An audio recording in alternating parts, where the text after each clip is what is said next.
Hello, everybody, and welcome to the giant conversation that is Topic Talks. I'm your host, Aaron Klingsmith, along with my, I'm going to make it official, co-host, Mark. Hello, everybody. So, yeah, I finally decided to make it official. Mark's been here for long enough that, and he's loyal enough that he's no longer just the guest that shows up every week. He is now officially my co-host. Hi. So that's some exciting news. Also, right before the show, I was talking to a good friend of mine that I graduated high school with, and she thinks she might be joining the show on maybe a permanent basis. So she said she might come in next week, and so we'll see how she does. That would be awesome. We could always use another opinion on the show. That's what I say. I've been saying we need the opinion of a female, and I think it'll really bring some kind of nice variety to our show. Definitely. So we got a lot to cover today, guys. So far we have I have a story. It's kind of a throwback story. I just discovered it, but it's kind of about Boy Scouts. I'm a longtime Boy Scout. I'm actually an Eagle Scout, and this is a story that kind of hit close to home. So I wanted to share it, even though it is kind of old. So you may have heard about it. If you haven't, now you will soon. We've also got a story about two brothers who are paralyzed and something that someone did that was really awesome to help them out.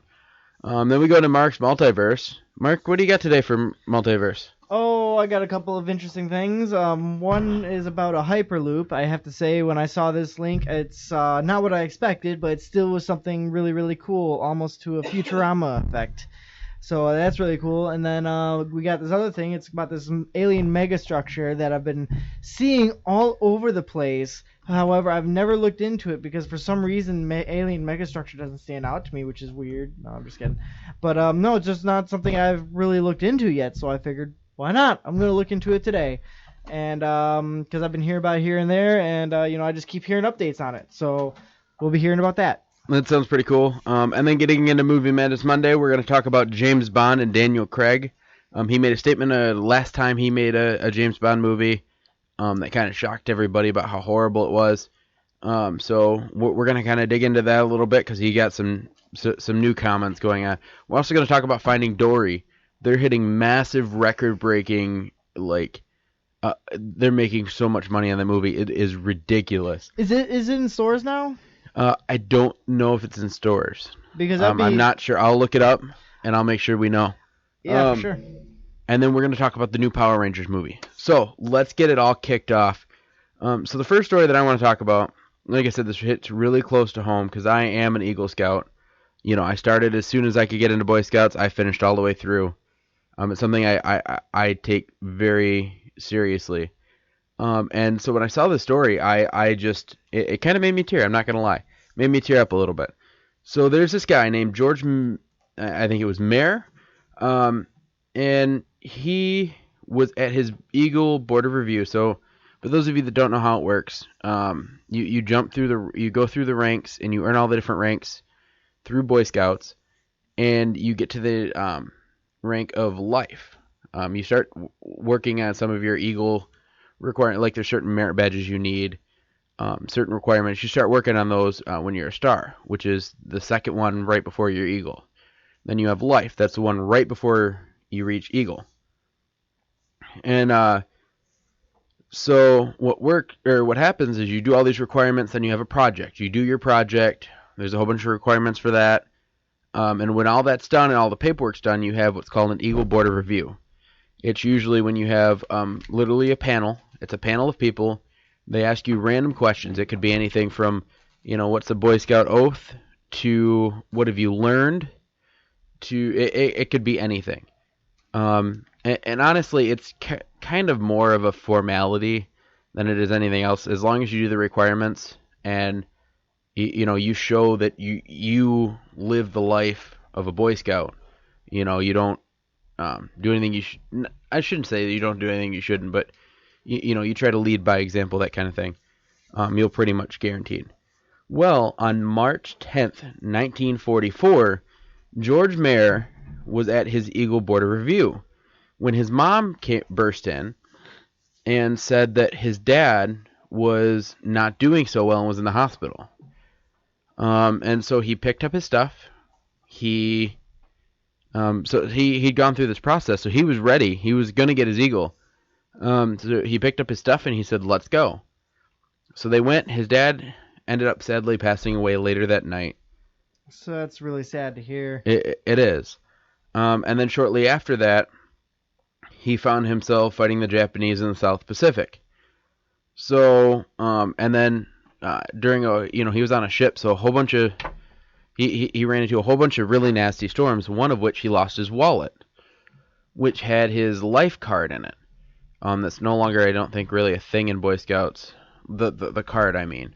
Now they have a lot of documentation, but that was the only proof that he had reached what he needed to complete his eagle. Right.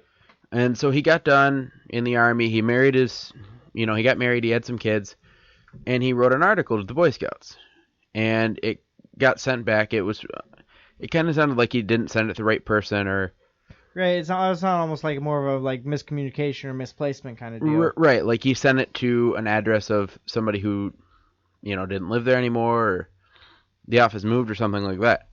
So anyway, so he's kind of like, well, that's that. That's that. But that didn't stop him from, following it up later. Well, he didn't even do that. What it was is he's been involved in Boy Scouts ever since. Right. He's I guess, and like I said, I'm not sure how old the story is.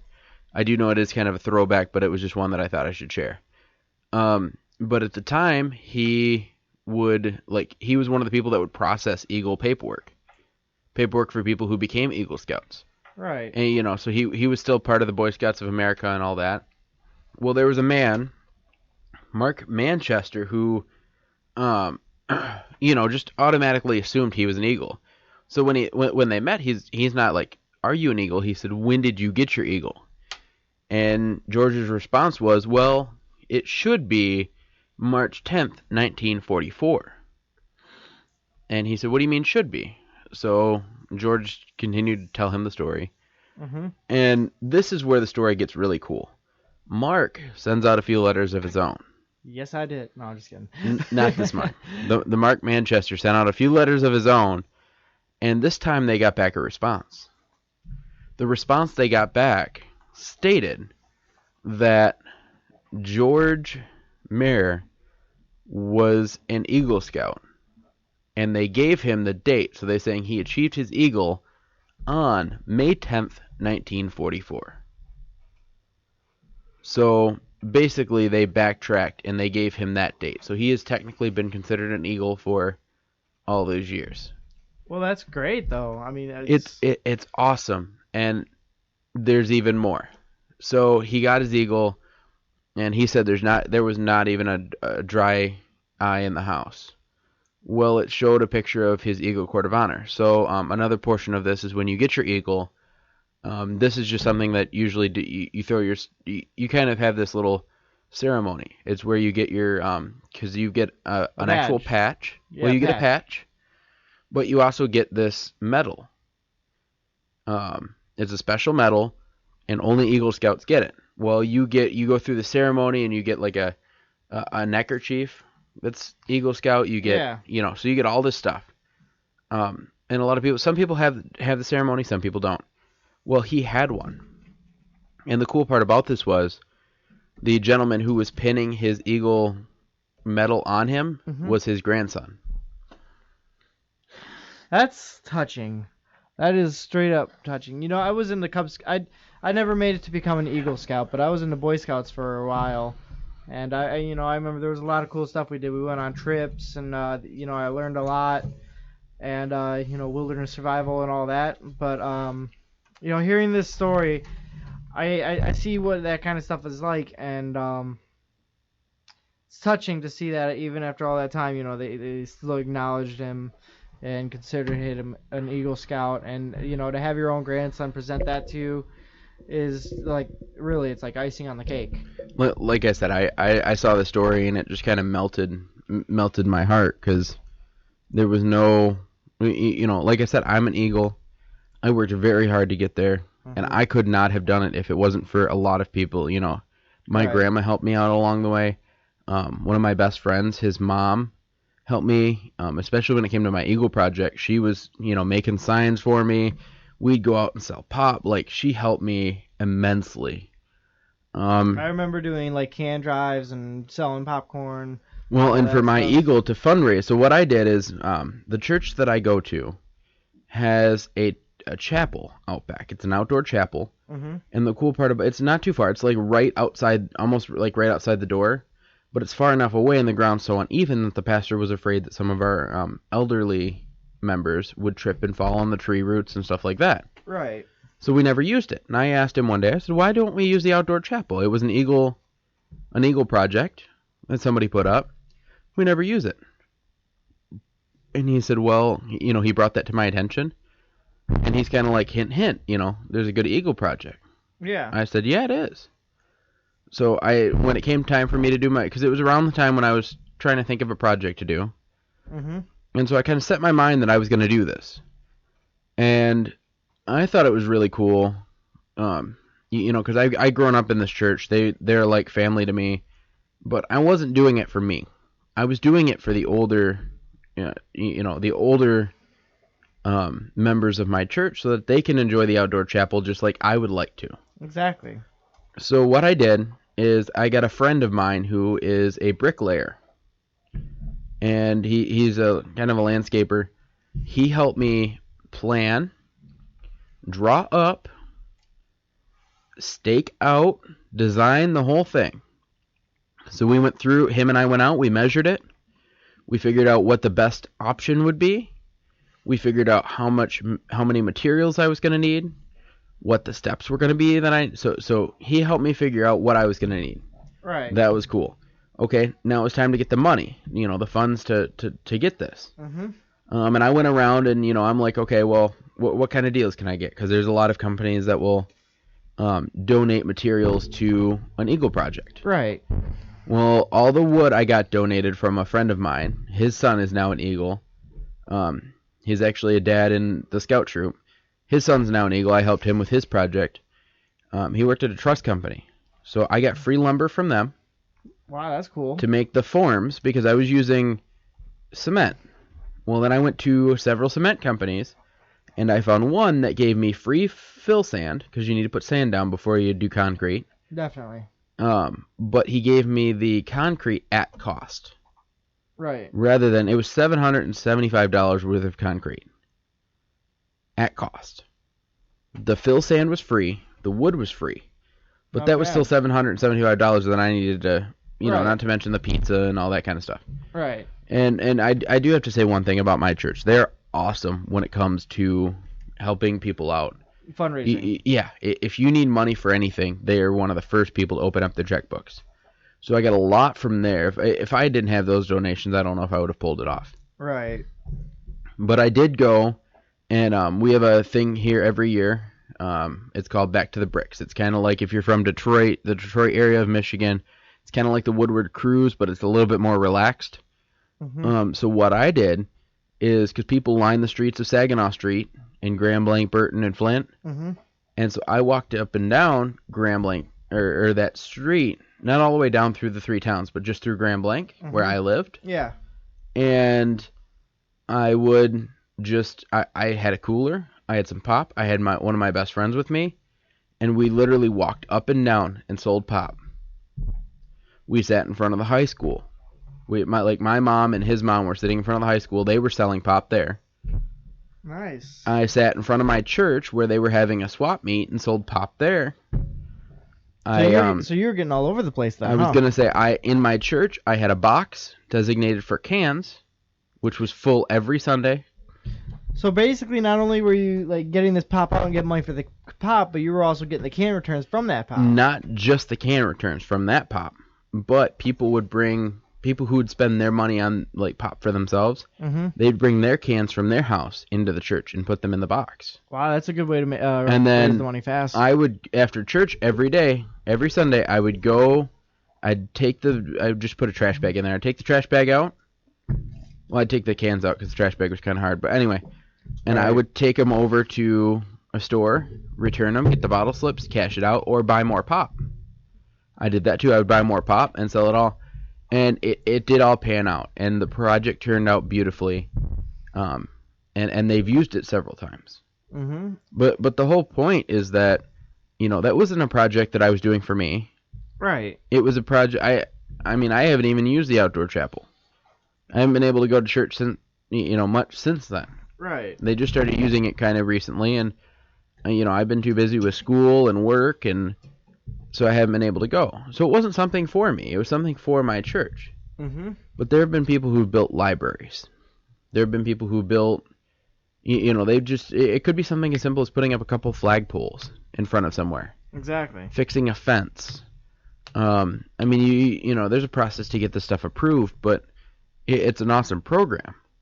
And so looking at this article and the fact that, this man did not get his eagle because of because his father was sick, mm-hmm. and he got drafted in the Army and things like that. And so I'm really glad that the Boy Scouts stepped up and said, as far as we are making you, you are an Eagle Scout. You have been, you have been since this day.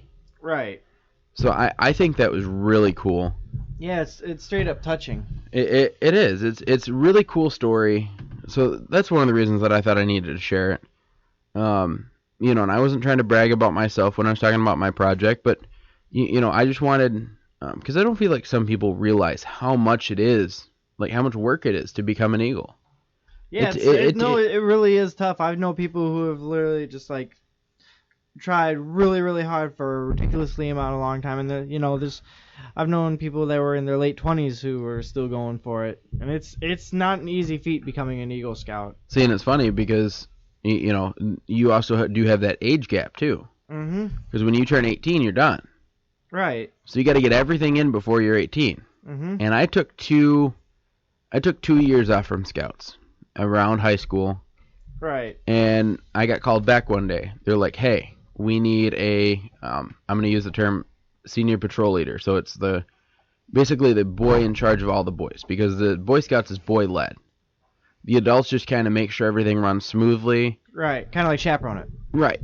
But the boys run it themselves. Mm-hmm. And they have what's called an SPL. It's a senior patrol leader. That's the guy he's the head guy. He's the one that all the scouts go to if they have a problem. And then they've got a structured leadership system. Anyways, but they called me and they said, "Hey, would you like to be SPL?" He said, "You're one of the only people that's qualified. And the only thing you'd have to do is you just have to start showing up to every meeting again." Right. And I said, "Yeah, I can do that. I just, I was kind of getting bored. I have a stepbrother, and him and I were kind of competing to get to Eagle for a while, and yeah, he dropped out, and it kind of lost it. I still went to camps, but I didn't come to every meeting." Right. And so it kind of opened it up. So anyway, so I ended up doing that, and that's kind of how I got back into it. So Mark, what was your experience with Scouts? Well, I started when I was really young. I started as a Cub Scout, and we did camping trips. We went to the air shows. We went and went up and down neighborhood blocks. Hanging bags and letters and stuff on doors, selling popcorn up at the local food market. I love the Boy Scout popcorn. It's pretty good. I enjoyed it as well. I even bought a couple boxes myself a couple times. But it's just those were the good times. That's I remember those as key points in my childhood. And I remember we went to do this we went camping, and during this camping trip we also spent the night on a submarine, the USS Silversides. It was the Silverside. I've been there several times. Yep, and we spent a couple nights on the Silversides, which was a really cool trip. It's an awesome trip. And it's it was so cool, man. Being on a submarine is so cool. It really is. And what else? We would go on all kinds of camping trips, and we'd be doing stuff like archery and BB guns and swimming, and Working with knot work, firework. There was your what was your totem ship, which was like Totem chip? totem ship, yeah, which was that fire or knife work? That was knife. But we were learning like a lot of like basic survival skills and safety stuff, and which was really cool. And that was part of Boy Scouts for me as well. And we would continue going on those trips. I remember I think the reason I got out of Boy Scouts was just because I was getting so busy with school and marching band that I just didn't have time to do it anymore. It was right around when I got into high school that I stopped. And it was a lot of fun. I remember when I was a Cub Scout, we did like Christmas celebrations too. Like we would go to the school, we'd fashion like cardboard boxes into sleds and do like a sleigh race, like a Santa sleigh. Then we put one person in the box, and the other kids would be like the reindeer, and we'd race around the gym. And that's really cool. And do you remember the Pinewood Derbies? I do. See, now you're getting into Cub Scouts. I was in Boy Scouts. Well, I was in Boy Scouts too. Were you? I just remember a lot more of the Cub Scout stuff too. One of the cool things about Boy Scouts is, remember how you were talking about how you'd get a sled and pull people around? Well, that's an actual thing in Boy Scouts. I don't know if you ever participated in it. We had this thing called Klondike. What it was is you would make like a dog sled looking thing, and you would put everything you would need inside of that. And for an entire day, you're literally pulling the sled around. And how they structured it is you had these different quote-unquote towns. And so these towns, what they were is each town had a mayor, and each mayor had a challenge for you to overcome. And so sometimes it was, you had to, I'm going to not use the correct terms. They're called lashing. But you're going to basically tie sticks together to overcome an obstacle. Or you're going to have somebody who's injured, and you're going to have to, tell the person what the correct way to take care of them would be. Right, to properly treat them. Right, and so you're going around. Well, each time you complete one of those, you get the coordinates to another town. And then at the end of the day, if you did everything right, you should be able to find the lost city, which has another challenge. So it's kind of like the first one there, kind of like the winners. That's really cool. It's like a scavenger hunt. It's really cool. But we never did anything like that. It's in winter, and it's really cool. It does get boring after a while. I only did it for a couple years. Well, it sounds like, are you like literally walking to each like designated area? You're pulling a sled to each designated area. You're pulling a sled to each area. Yep. And it's in winter.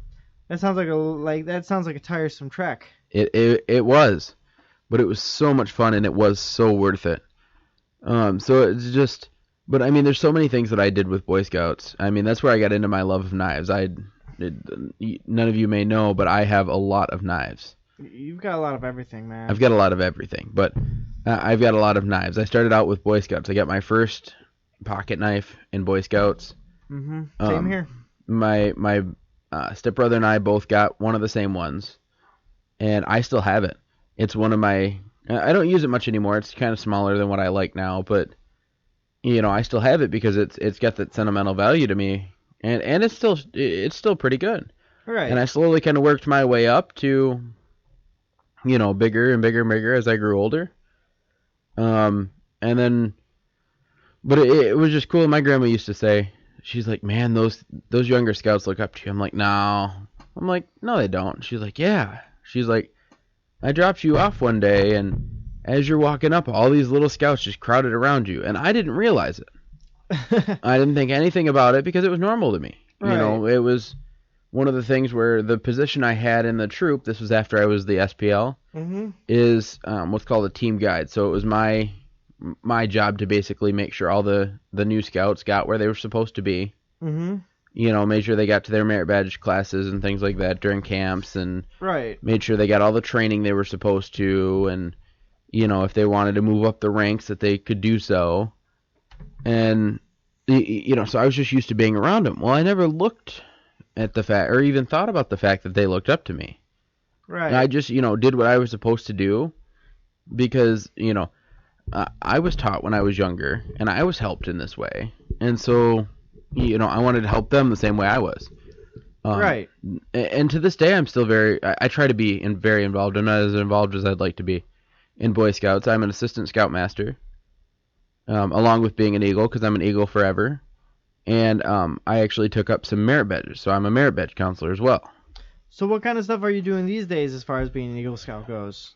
Well, an Eagle Scout at this point is something on my resume, or like when there's an Eagle Court of Honor coming up, I'll go to that.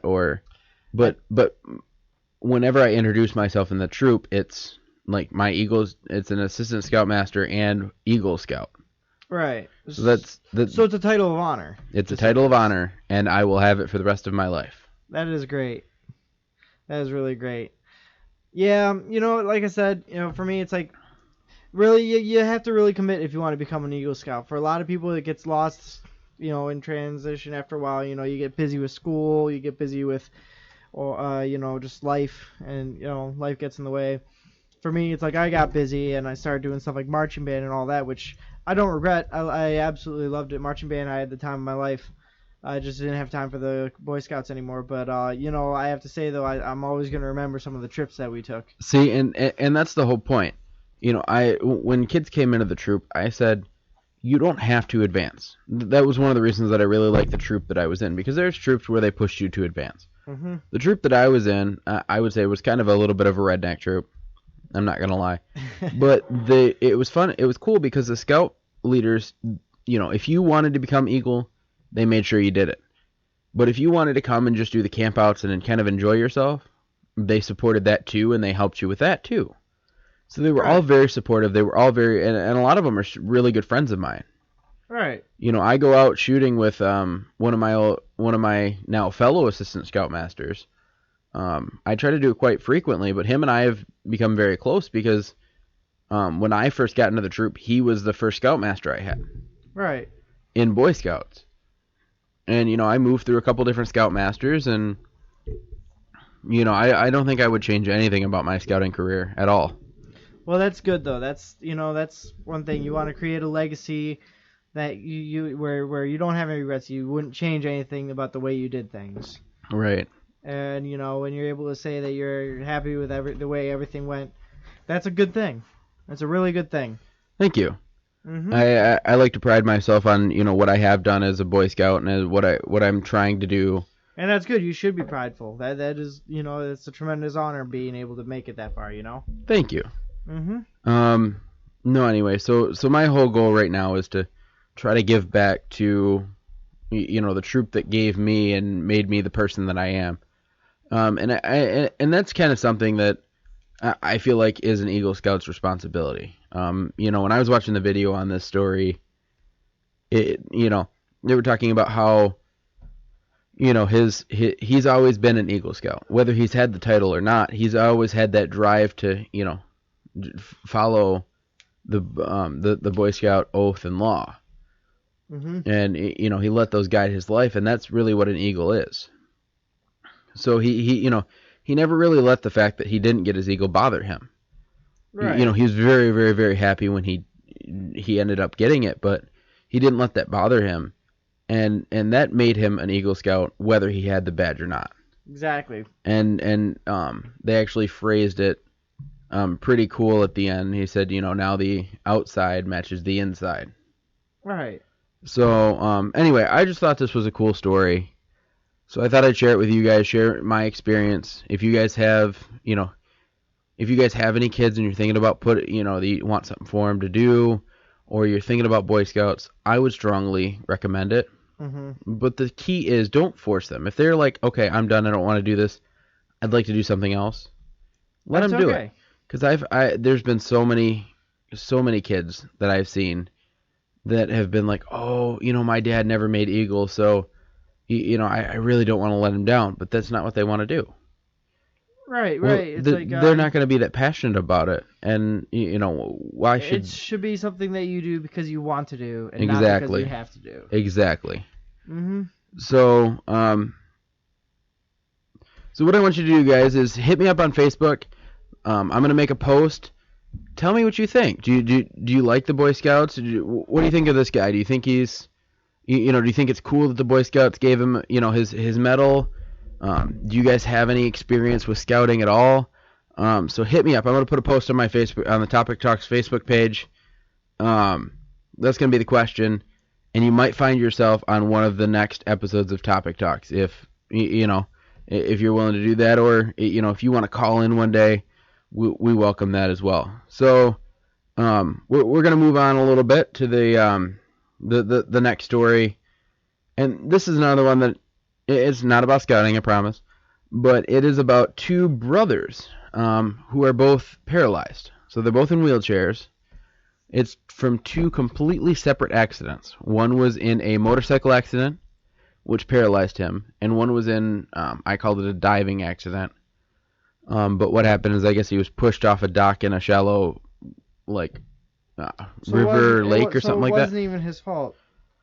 I'm not sure what the whole situation is. Either way, both brothers are paralyzed. Well, I don't remember which one, but one of the brothers' accidents was made very public. Mm-hmm. And because of that, there was a group, and they really don't specify who it was. I know it started off with two people. They just gave first names. They really didn't identify who they were, what they, if they were with anything. Right. But they felt like they needed to do something. And after a while, they found a group of people who felt kind of the same way. They're like, let's do something for them. They really need some help right now. So let's do something. Well, here's the cool part. So they ended up raising $80,000 for a wheelchair-friendly van. That is... Now, not only is it a wheelchair-friendly van, the cool part about this is, so the front passenger seat is taken out, so it can accommodate a wheelchair. And it's not just taken out, they do special stuff for wheelchairs. So the one brother, but it does have a driver's seat, so the one brother can, make his way into the driver's seat, push the chair out of the way. The other brother can drive right up the side ramp in, and it kind of gives them a little bit of freedom, because they can operate it all themselves. Right. They can kind of do everything. They can drive it themselves because it's rigged so that they don't have to use their feet. They can use their hands. Yeah. That's pretty awesome. Yeah. I mean, to even make a special project like a handicap van like that, it's a pretty penny to do a conversion like that. So to be like $80,000 of a pretty penny. Yeah, it's a really, really, really pretty penny. Yeah. It's shiny too. Anyway, so the two brothers, Matt, who's 26, and Adam, who's 24, like I said, are both paralyzed. And I just think this is a really cool story. It kind of gives me a lot of hope for the future and a lot of the people out there. That I hear so many stories every day of somebody got shot. There's a riot here. There's a protest there. There's this there. It's like all the negativity. I refuse to watch the news. I've recently unfollowed certain news stations on Facebook because it's just the negativity was too much for me. Yeah, it's outrageous. And you guys have heard this before. I preach it all the time. That's what I feel like this show should be. This show should be a spot where we can bring you the good and happy things that are going on in the world, because not everything that's going on is bad. And this is a awesome example of something that's going on really, really good. So I thought this story was really cool. And it was random strangers. They really didn't even know these guys.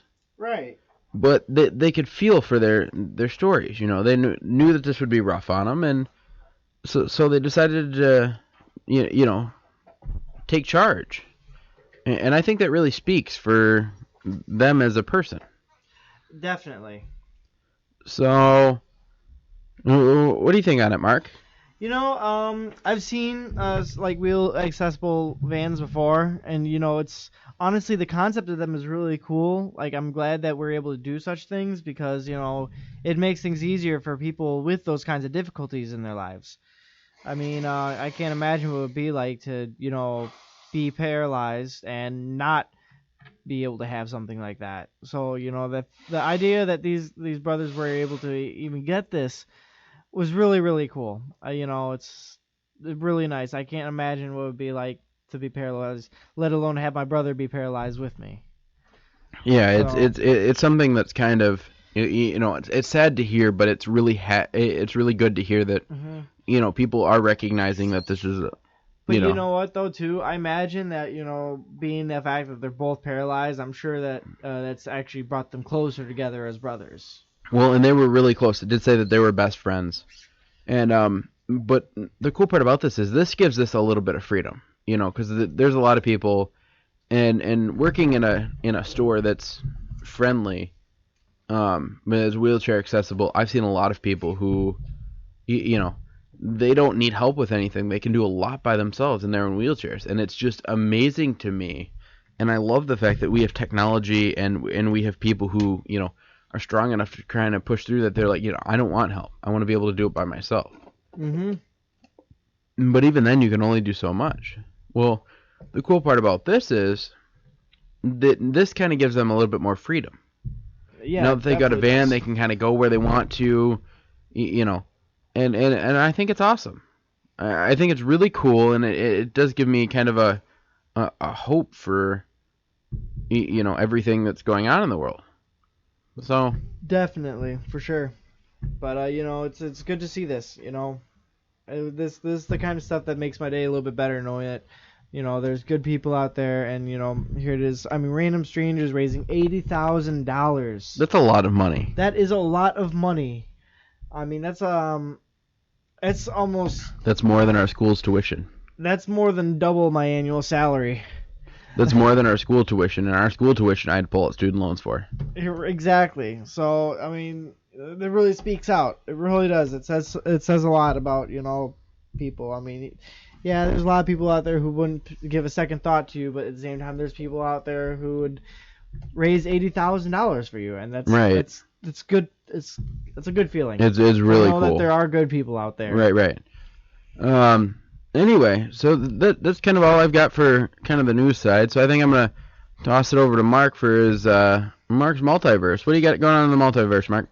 Well, check this out. So, like I said, Dubai is considering a Hyperloop transit system that can travel near the speed of sound. It's basically a network of tubes whisking passengers across the country at close. I think we talked about this at one point. Maybe. I mean, have you ever seen the show's Futurama? I love Futurama. Well, basically, this idea is kind of similar to that. How they got the tubes that go around the city. I think it was in the Jetsons too. I think the Jetsons had something. I think the Jetsons like was the predecessor to that. Yeah, the precursor to that idea. Right. But basically, it may seem like a science fiction pipe dream, but in the literally a pipe dream. Mm-hmm. But in the already futuristic city of Dubai, it would fit right in, which I totally agree with. But the city-state just hosted a 2-day competition for designs related to a high-speed system known as the Hyperloop, in which levitating pods powered by electricity and magnetism would hurtle through low-friction pipes at a top speed of 760 miles per hour. The idea first proposed by Tesla co-founder Elon Musk. I've mentioned him quite a few times on the show. He's a big science guy. Is still being tested.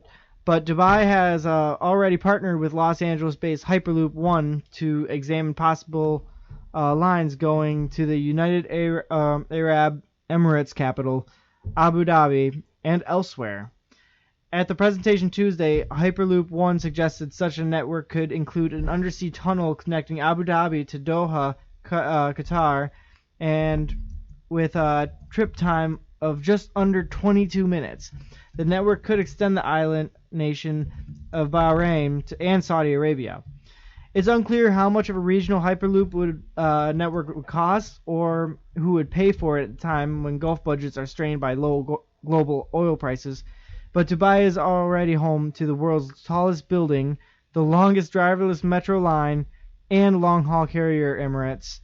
A Hyperloop network could cement its status as a global transit hub for decades to come. At the ceremony Tuesday, selected groups involved in the 48-hour Hyperloop project presented ideas for a possible track between Al Maktoum International Airport at Dubai World Central, Dubai International Airport, and Fujairah International Airport.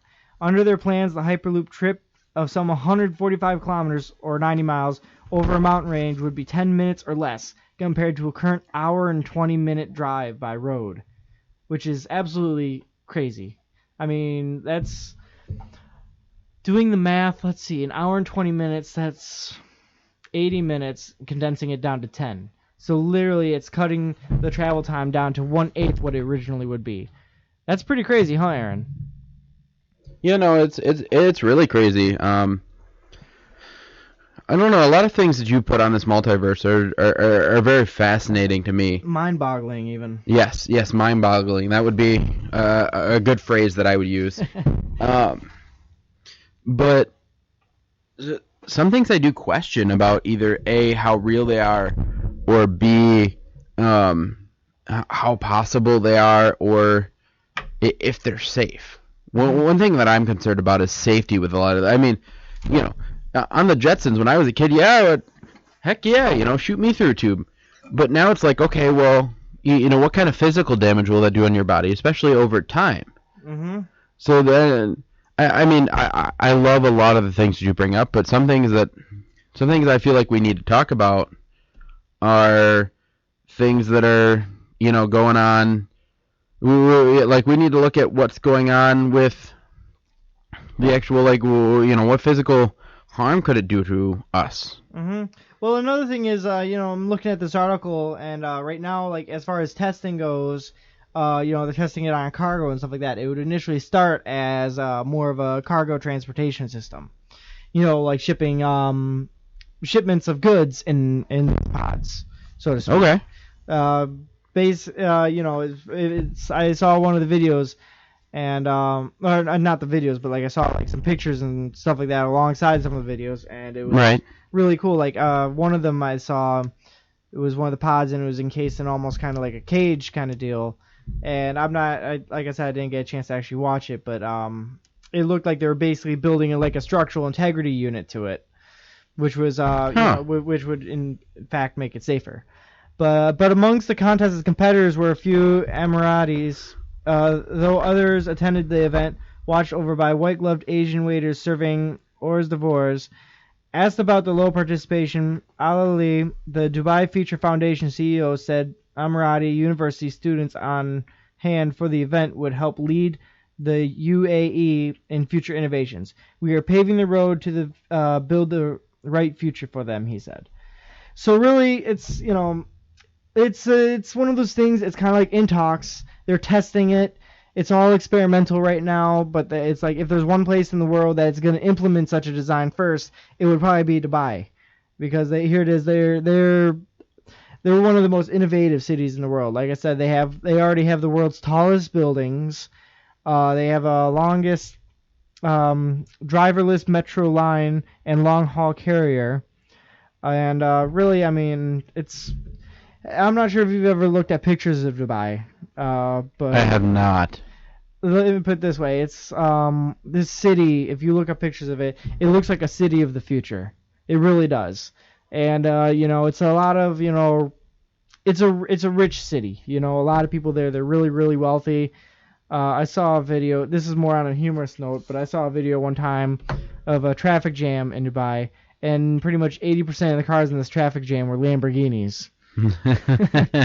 So if there's that'd be a traffic jam I'd like to be stuck in. Yeah, so I mean, Dubai is a city that's anything but poor. So I think if any places, and plus they're they try to capitalize on their innovations.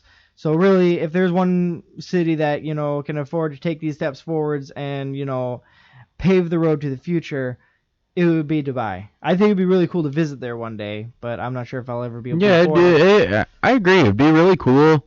I would love to see some of the stuff in action. Definitely, but I'm not sure if you saw the latest Fast and Furious, but there's actually a scene in Dubai.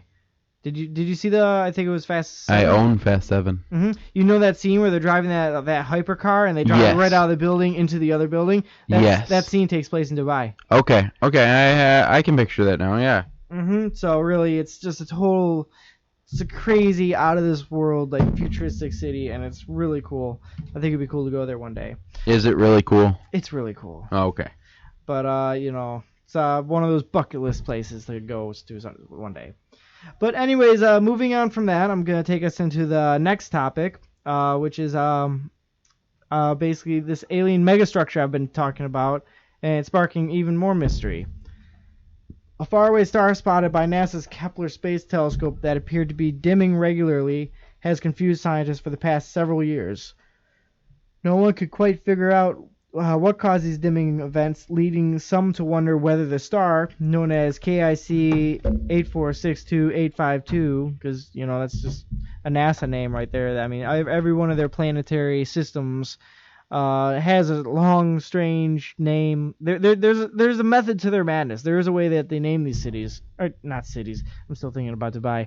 But there is a method to the madness on how they name, these, planetoids. Every mass that they find out there, they have a method to name this. It's a scientific structure. But this star, or they're wondering whether this star was an alien megastructure hovering in the constellation Cygnus. Now the new study out of Carnegie Institute for Science has only added to the star's air of mystery. The study by Carnegie's Josh Simon and Caltech's Ben Montet has been accepted for publication in the Astrophysical Journal. Simon and Montet looked at Kepler observations and noticed that beyond the shifts in brightness, the star faded slowly and steadily over a 4-year period. The main question rests in why the star seems to fade in and out. Do huge clusters of comets orbit around the star, for instance? Or is it a flickering sign of an extraterrestrial civilization? Which would be crazy, but, I mean, there's got to be life out there somewhere. E.T. phone home? E.T. phone home. Maybe E.T. phone home. Maybe E.T.'s phoning home. Maybe that's what it is. Maybe I'd hope so. Maybe the movie really did happen, and he never actually did get to leave. And our government is just, they're not telling him, us. Guys. They're guys. They're testing him. They're testing makeup on him. But anyways, the researchers wanted to examine evidence that the star's brightness gradually decreased by 14% from 1890 to 1989, and delved into a group of the telescope's calibration images that had not been used before for measurements. What did they find? The bizarre star dimmed by nearly 1% over the course of Kepler's first 3 years of observations. More shocking is that its brightness went down by 2% in just 6 months, and stayed that way for the final 6 months of the Kepler mission. The researchers took this data and held it up against observations of 500 similar stars pinpointed by Kepler. A small number of these stars faded in similar way over Kepler's initial 3 years. That being said, none of the other stars displayed either the same drastic dimming in 6 months nor the total brightness change of 3%. It is unprecedented for this type of star to slowly fade for years, and they don't see anything else like it in the Kepler data. This star was already completely unique because of its sporadic dimming episodes, but now we see that it has other features that are just as strange, both slowly dimming for almost 3 years and then suddenly getting fainter much more rapidly. This is an oddball, a real oddball. Physicist and CBS News science contributor Majio Kaku told CBS News last year. Kepler for years has been giving us a catalog of over 1,000 extrasolar planets, and this is the first oddball out of hundreds of thousands of stars scanned. This is the first one that does not fit the usual scenario. As far as the story behind the stars is concerned, this truth is still out there. I'd like to know what's really out there. I mean, I know there's so much of this universe, there's no way we could possibly know all of it, or right. even a fraction of it by the time our lives are over. But really, I mean, to think... Can you even imagine that, having galactic neighbors like that? I mean, here it is. We're not sure if this is a star or not, or this could be very well an alien civilization. You're talking to a Whovian. You know what? That is a good point. I believe in a man in a blue box, a little blue box that is mad, and I want to meet him one day. that would be pretty funny. That'd be awesome, actually. I mean, that'd be... Oh man, that would be cool. I still got to start watching Doctor Who. It's on my list, but there's a lot of things on my list. Sounds like you need to shorten down your list a little bit. You know what? I've been working on. I've been trying to watch a lot more TV lately. Slim down my current watchings a bit. I've been watching Hetalia. I've been watching Justice League. I just actually finished watching through all of Futurama on Netflix. But either way, though, it's like actually, just reading this story, made me want to go home and play some No Man's Sky and explore some more universes and warp travel and all that. It's So, if you guys haven't noticed by now, space and the universe is probably one of my favorite things to talk about. I'm sure you've noticed, Aaron. Oh, have I noticed? I mean, I probably drive you crazy some days. I'm waiting for it. Some days, question mark, right? Crazy like a circus? There we go. There we go. Yep, like a circus. Circus d'Olé. But anyways, so, all that being said, this universe is big, and it's only going to get bigger as we look out to it more. But, as that goes on, I'm going to go ahead and pass this over to Aaron so we can start up our Movie Madness Monday.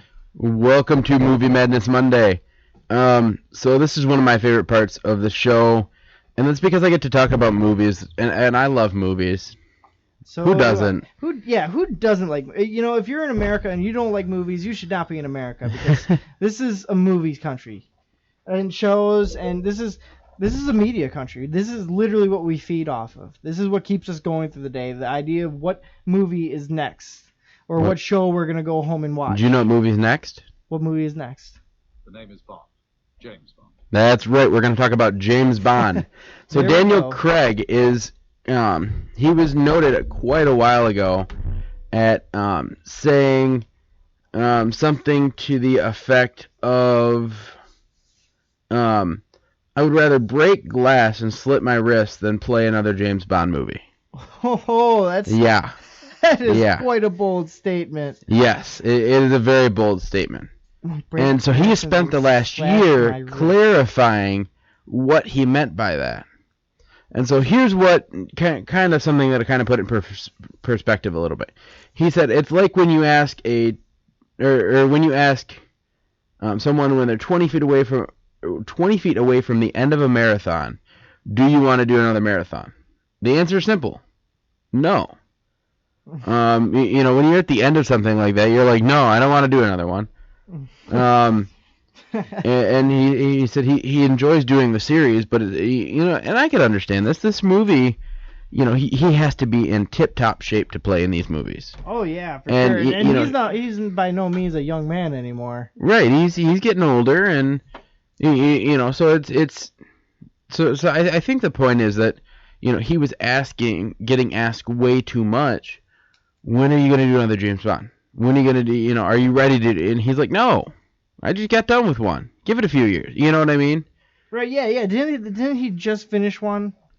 Or just did they finished? Did they just have another one in theaters like recently? No, they finished one quite a while ago, and that was back when he made this statement. What was it, GoldenEye or something?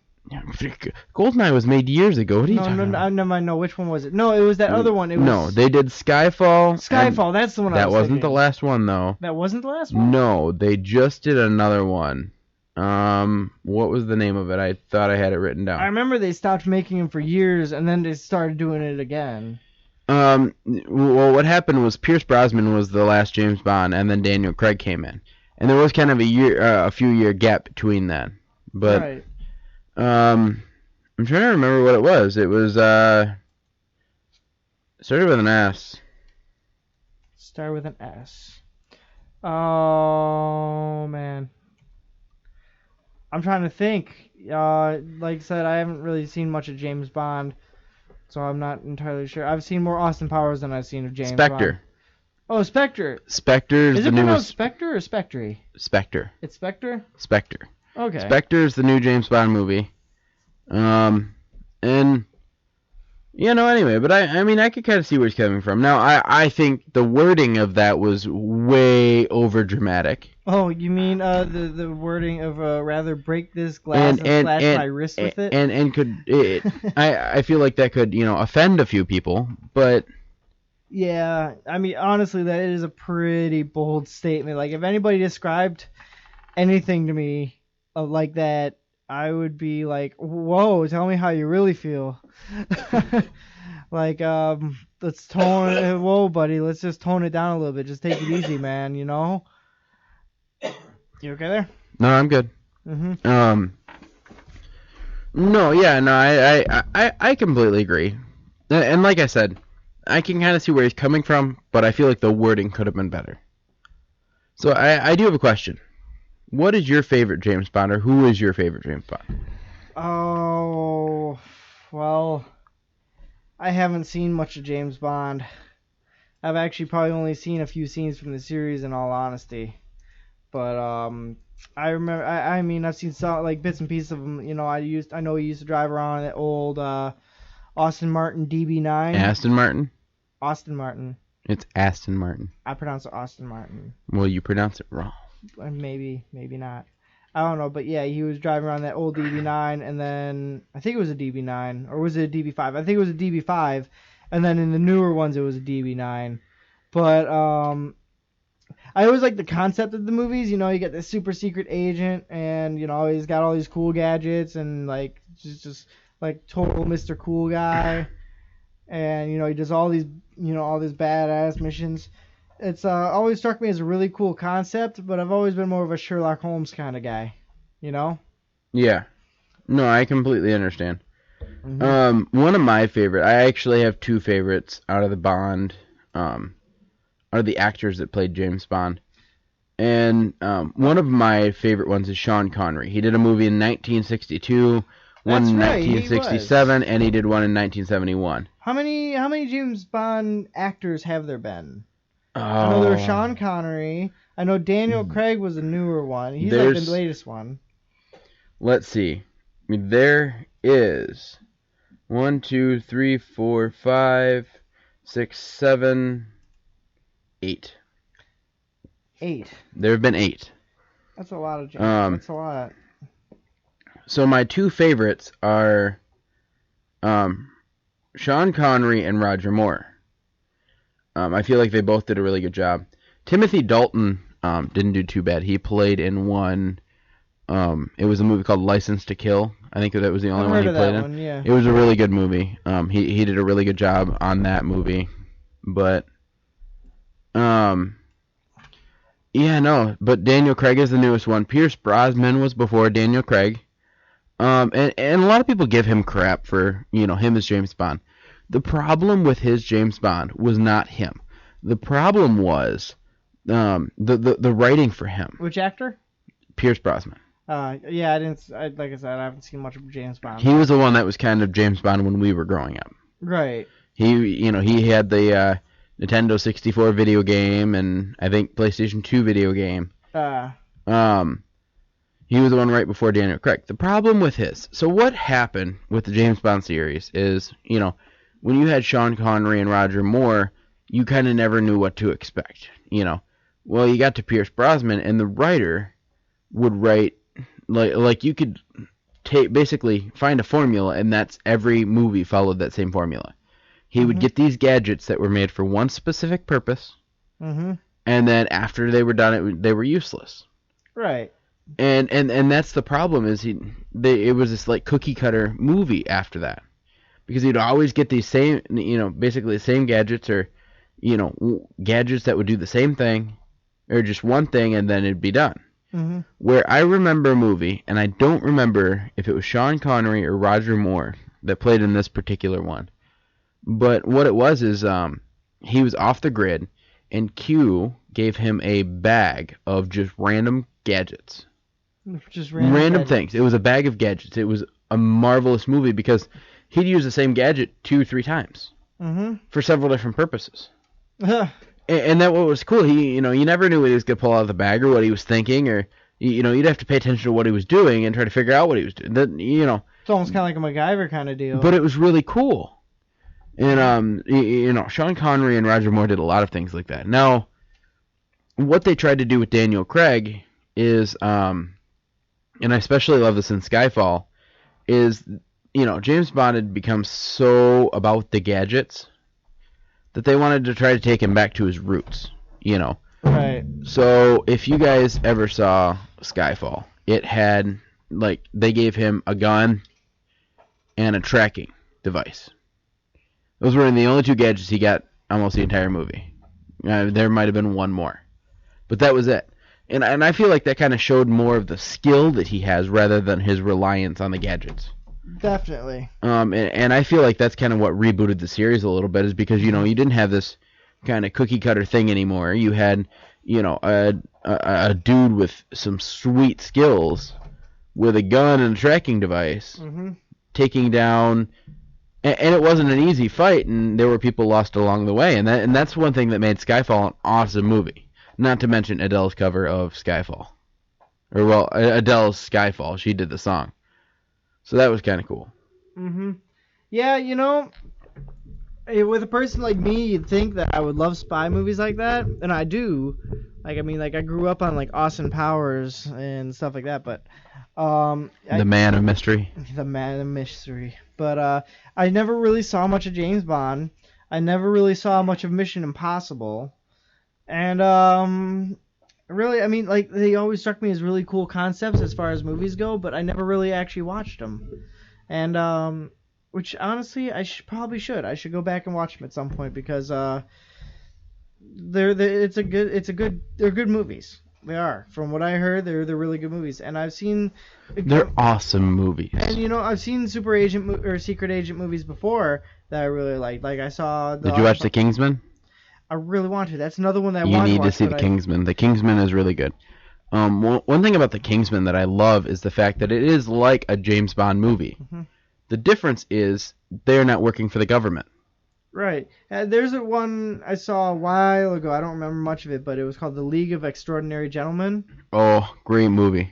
Great movie. Not really a secret agent movie, but it's... No, it's just a whole bunch of really famous actors doing a whole bunch of really cool things. I mean, you had that one guy, he was like eternal. It is literally a League of Extraordinary Gentlemen. Yes, it really is. And now I want to go back and watch that at some point. But, The Kingsman is one movie. When it was in theaters, I really wanted to see it, but I couldn't find time in my schedule to go see it. The new James Bond looked good. Like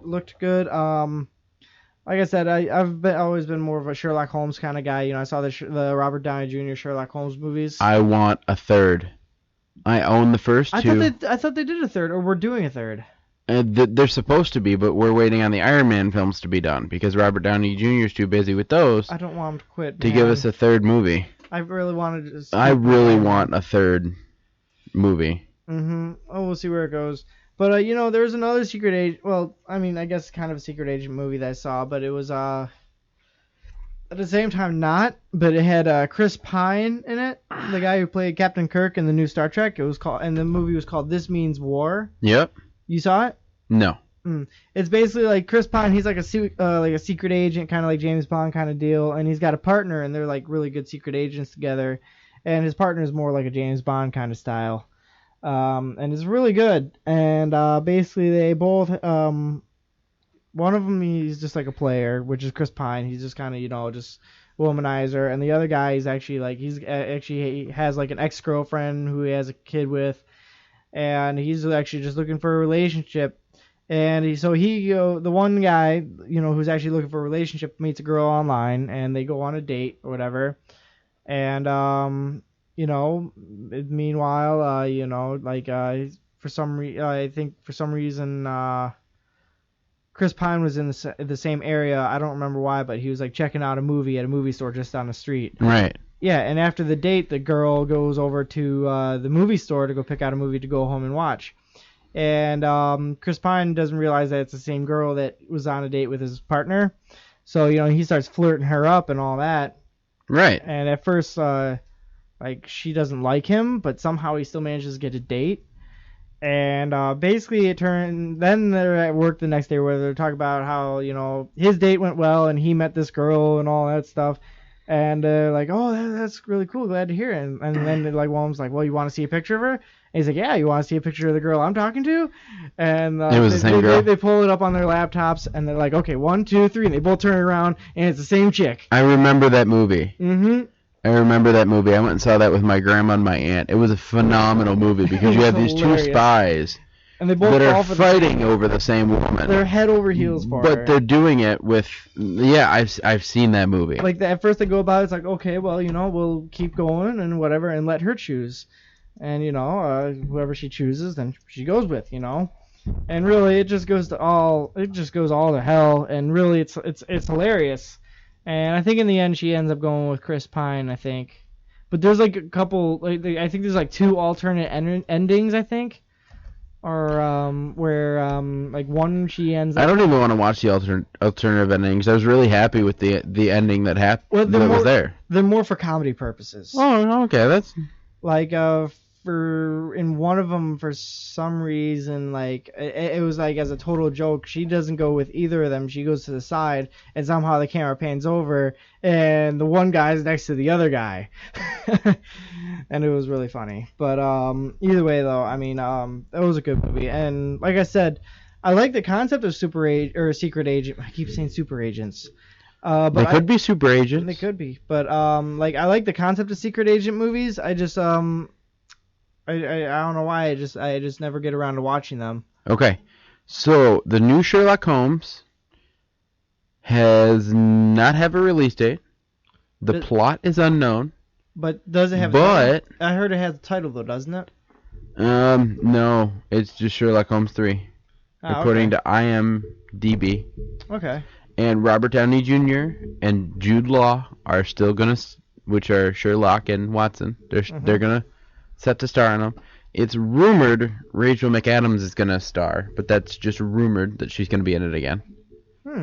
Because she was in the first two. Right. So it's rumored she'll be in the third one. So they're not too far, but at least they've got, because that means that they're gonna put out the movie. It's gonna happen. So I mean, it could flop, but so we'll keep an eye on it for you guys, and check it all out. But yeah, I love secret agent movies, and one of the reasons that I really liked the movie, The Kingsman, is because you know, so you have this guy who's training a young operative, and I just love that concept. The concept that, you know, they're training, it kind of shows what kind of training James Bond might have gone through.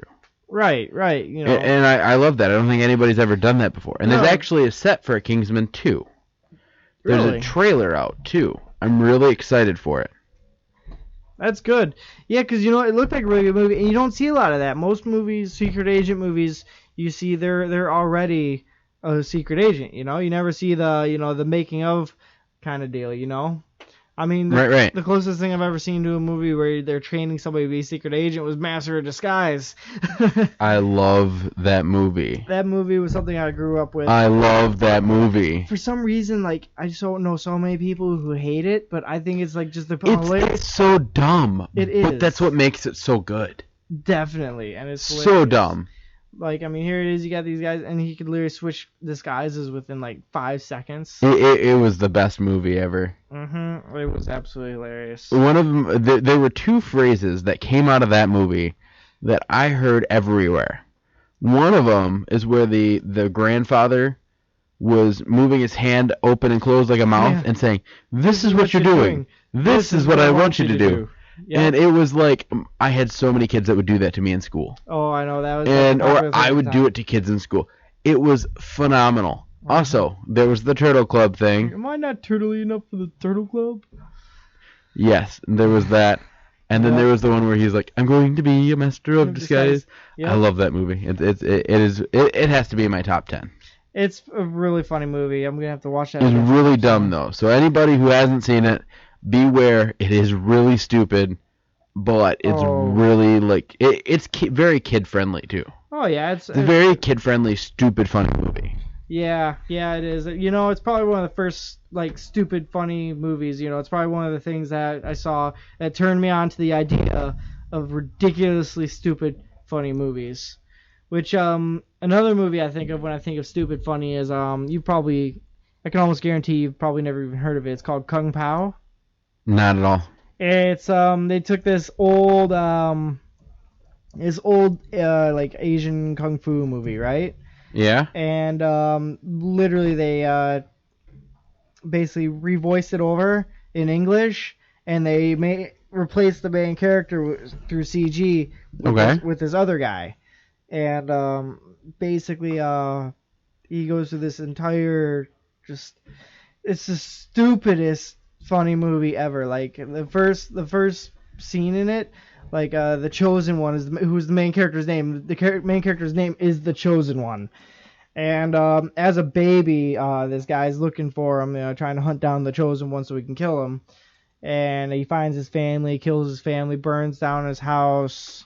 But he even tried to fight the Chosen One as a baby. He tried to kill it, and the baby put up a fight and like managed to like really put up a predicament with this guy. It was a baby, and because he's the Chosen One, he could put up a fight, which is ridiculously stupid, but it's hilarious. So he ended up deciding to burn the house down instead, and the baby like flies through a burning window out of nowhere and rolls down the side of a rocky hill, and it's down at the bottom. And then like this lady comes by and picks up this baby, and it's all beaten, battered, and all that. And it's like, and then she's like, so cute. And then she walks to the other side of the path and goes bye bye, and rolls the baby back down the other side of the hill.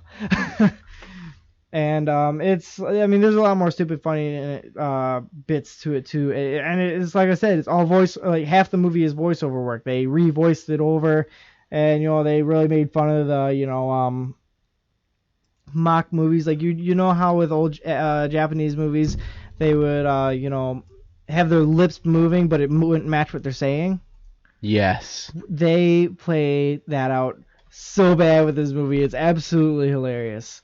If you ever stream movies, you should definitely check it out. Kung Pao. It's like the most hilarious, stupid, funny kung fu movie I have ever seen. I grew up on it, and it's the best. But yeah, so I've had a lot of people tell me, it's like, oh yeah, have you seen like Kung Fury? I'm like, yeah, no, I actually haven't, but I'm like, I'm sure it doesn't compare to Kung Pao, because Kung Pao it's so stupid. I don't even have words to describe it. I really don't, Aaron. But it's a must-see. It's really underrated, and it's something that if you like stupid, funny movies, you have to go and you have to go see it at some point or another. Stream it. That's pretty much the only way you can watch it. That's pretty much the only way you can watch it these days is if you stream it. I'm not that big into kung fu movies. I don't know what it is. I'm just not like they don't. No, it is really funny how their mouths move, and like 2 minutes later, the words come out. You don't even have to be into kung fu to think this movie is hilarious. It's so. See, but my girlfriend stupid. said that about a movie called Gone Fishing, and I was so bored through that entire movie. She's dying, and I'm like, okay, this is dumb. And see, but here's the double standard, because. Oh. Apparently something's playing. Yeah. No, but okay, so I'll sit there and watch a movie that I think is completely dumb. I'll sit there and watch it with her, but then I try to get her to watch Super Troopers. And she doesn't like Super Troopers. She won't watch it. Which I don't get. Me either. She won't even give it a chance? No. Oh, man. That's like my girlfriend in Futurama. She can't stand Futurama. And I don't get why, because Futurama is it's life. It's love. Futurama is amazing. And so Super Troopers. And it's yes, and like even not just a comedic standpoint, but like Futurama is it's just so touching, And there's points in the show where it's just like I love Futurama. I'm about to cry. Like I'm sure you saw the Seymour episode, right? With the dog. Yes. I cried. That was so. There was an episode of Futurama where because the whole premise behind the show Futurama is the main character Fry was frozen. He got accidentally frozen as he was delivering a pizza, and so now he lives in the future. Well, he had his dog with him, and this was the saddest moment I've ever seen in this series. And it shows this dog sitting outside of this pizza place for its entire life, waiting for his master to come back. Waiting for his master to come back. And it was like I did cry. I'm not gonna lie. I did cry. It was so sad. I did too. Because it literally, I'm like, why would you do that? Why would you do that to me? Because this is horrible. Exactly. You literally watch this dog grow older and older and older and older and older and just lay down and go to sleep. And that's it. And that's it. And it's really heart wrenching. And then, but what kind of sparked it was because he found, I think it was like a fossil of him. Yeah, his dog became fossilized because he was frozen for like 1,000 years. Yeah. And because what happened is the city that he lives in now was built over the city he used to live in. Pretty much, because old New York, the show takes place in New York, and the old New York was destroyed by aliens or whatever, and then they rebuilt New York, and it's all futuristic then. But so he finds this fossil, and it's so sad. And it's like, why do you have to do that? You know, what's the point? Yeah, it's so hard, and it's literally a punch in the feels, man. Yeah, right in the feels. But you know, I don't remember what got me on the topic of Futurama, but I was talking about something. You were talking about movies. Yeah, but I'm trying to Anyway, remember what movie I think it's time to move on right now. Yeah, right meow. We were talking about Super Meow. Troopers. Yeah. Oh yeah, we were talking about stupid, funny stuff that your girlfriend or my girlfriend doesn't like. Right. Yeah, Super Troopers is amazing. I still can't wait for the sequel. Oh, I am pumped. I am ready. Let's get this done. Yeah. Okay, guys. So I'm gonna move on to the next topic. I know we kind of got far off track from that one, but let's keep it going. So we talked about this movie. We all went out and watched it. We came back and gave you a review. It's doing better than we ever thought it would. Finding Dory. Finding Dory has just reached the 1 billion mark at the global box office. So it has made over $1 billion at the global box office. How outrageous is that? It's so cool, though, because, I mean, Dory was she was a character when I was younger. I remember getting a Finding Nemo game for my computer. I mean, it's one of those things where we grew up with Finding Nemo and Dory, and so Dory coming back, I mean, I was excited. definitely. I was pumped. I was I want this movie to come out now. And that's when they first announced it.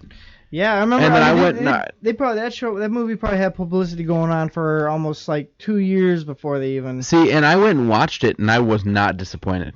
No, At all. I'll admit there's points where it could have been better, but like as a whole, like it was a really good movie. Yeah, it was an awesome movie. It wasn't just really good; it was awesome. And the fact that it's crossed the 1 billion. What other? I can't even think of any other movies at the moment that have crossed the 1 billion mark. I think there was the Avengers. Yeah, the Avengers did, and I think the last Fast and Furious did. That ending though. That ending was so tough. That ending though. Talk about the feels. Right. Hits you right in the feels. Yeah, but really, I mean, you know, I knew Finding Dory was gonna do good from the start, and I knew that there was gonna catch some bad rap just because the expectations of it were so high. Right. But I mean, I thought it was an excellent movie. I mean, excellent. I mean, Finding Nemo was like it's probably one of the better movies. Like, Pixar is already one for creating amazing movies, and Finding Nemo was like one of the pinnacles of Pixar. I mean, that at least in my opinion it was. But you know, and I'm happy to see that some sequels are going to be coming out soon. Like another sequel that I've been waiting for and is going to be coming out is going to be The Incredibles 2. Oh, I'm super excited for that. That's one of those movies where it's just like that is what needs a sequel. I mean, Cars not so much because I mean. Well, they've had Cars 2, Cars 3, planes. Trains, buses, cars, planes, trains, and airplanes. Oh wait, no, that was a different movie. My bad. Yeah, but either way, I mean, it's like, you know, Pixar is they have a knack for making movies, just like Disney and DreamWorks. My favorite DreamWorks movie is easily How to Train Your Dragon. Is it really? Have you seen How to Train Your Dragon? I have not. Oh well. I have not had the honor. You have to see How to Train Your Dragon, and you have to see the second one as well, because they are probably up there in they're probably up there as my favorite movie, like as some of my favorite movies. Period. Like they're absolutely amazing. Big Hero 6 is really really good too, which I think Big Hero 6 is just Disney. I love Big Hero 6. It was so. Disney and Pixar, I'm pretty sure, are the same company. It's Pixar, DreamWorks, and Disney. They're all part of the same company, but they all Disney. It's all Disney. But you know, they're different, like kind of like production lines, kind of deal. You know, kind of like how you got car companies. You got like GM, who also has stuff like, or you know, who also has like Chevy and Pontiac and all that. Even though Pontiac's out of business, but it's, you know, you got one big company and it branches off into little companies. But so it's kind of how Disney is. They have a whole bunch of the little companies that they run. I mean, and then here it is. They bought out other movies, like they got like the Avengers or Marvel. You know, isn't Marvel technically owned by Disney? Yes. which Yes. is also a big hitter. I mean, like, literally, honestly, like, Disney's probably going to take over the world, guys. I would not be surprised. I mean, The technology they're hiding is ridiculous. Yeah, the technology they're hiding is ridiculous. The businesses that they have and run and create with is just it's absolute madness. Disney is it's a force to be reckoned with in today's world. It is an entity of its own. It is something that's going to go down in history as one of the biggest corporations ever. All spawned by one man. I still think Walt Disney, I don't think he's dead. I think he froze himself. Wouldn't be surprised. Because that man was he was a revolutionary. You know, I've heard some bad things about him too. Like I heard like he's like racist and sexist and all that stuff. No, I mean I don't know. I didn't know the guy, but I mean you know, at the very least though you can't argue that he was a visionary. You know, like he had a way of looking at things, and you know there were so many works of art that have spawned because of it. You know. Yeah. And I mean, Finding Dory was just a product of another one of those works, and it's here it is, it's grossing $1 billion at the global box office now, which is absolutely insane.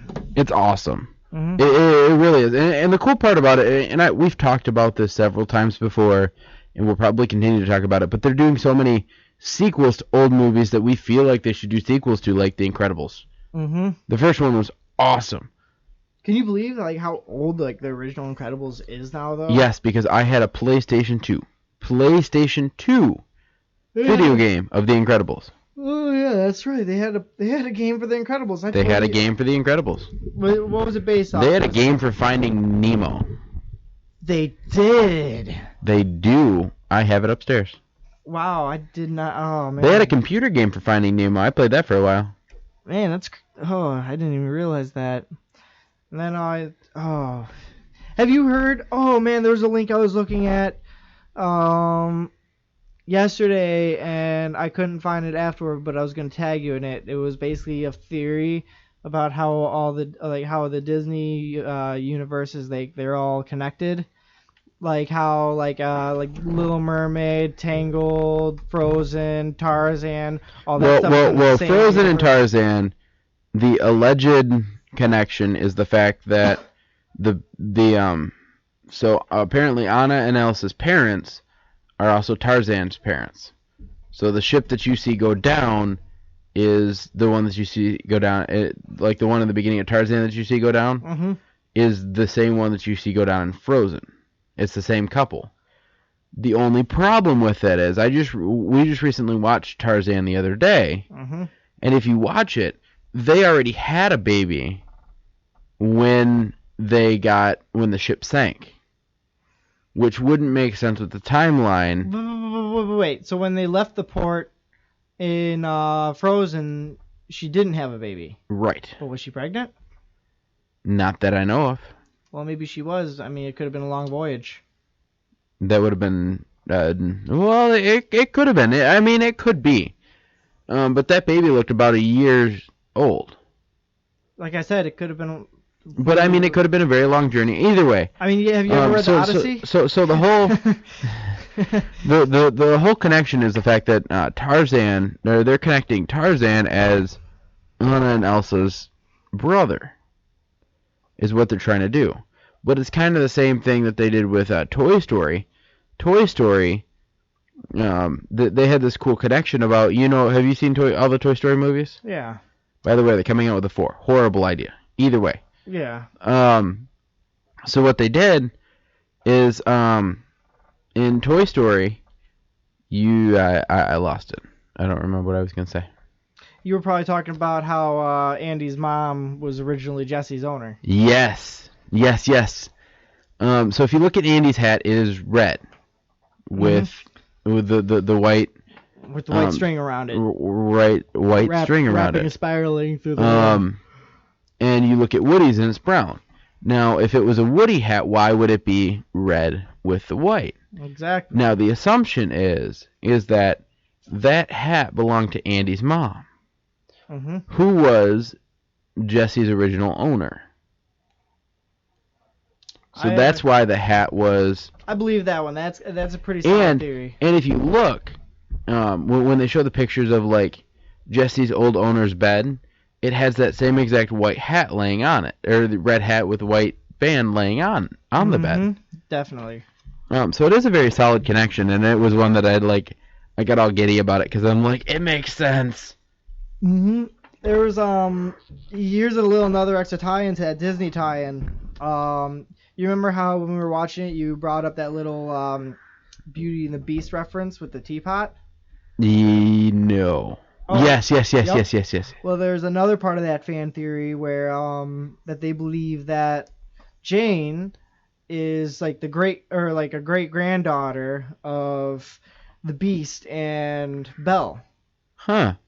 If you think about it, because here the thing is, Belle, she's they look strikingly similar. First of all, second of all, Belle has a thing for wild men, Jane, Tarzan, connection. Okay, I mean that's kind of far-fetching a little bit, but I can see it. Coincidence? I think not. I think so, but no, but either way, to each his own. But I always thought that was an interesting. Well, I read that. I just read that the other day. And the I thought that was really teapot. interesting.